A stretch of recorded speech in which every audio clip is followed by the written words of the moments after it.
Hi, welcome back to my channel, guys. Today I am going to create a belly dance moments in Adobe Animate CC. So let's start. This is my character. You can see the rig. So you need to rig like this. There is a video I already done about how to rig. You can see that. I will give you the link in the I button. Now select all and press F8 and make this character as a symbol. Then go inside by the symbol, then distribute it to layers.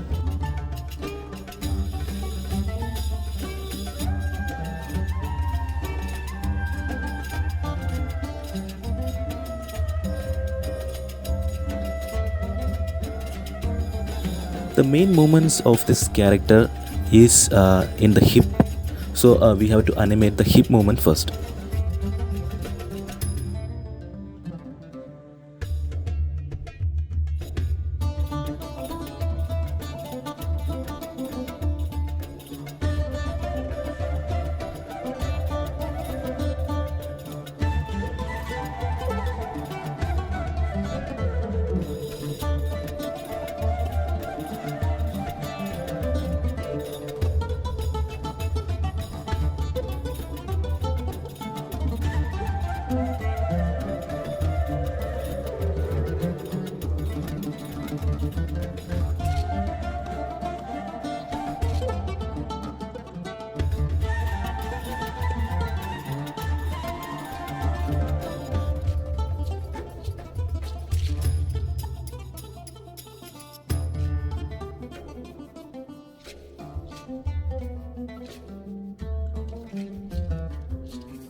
Now go inside the stomach symbol, then animate the stomach with the hip movement.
The hip movement is completed. Now I have to go inside the head symbol, then animate the hair.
The belly dance animation is completed, guys.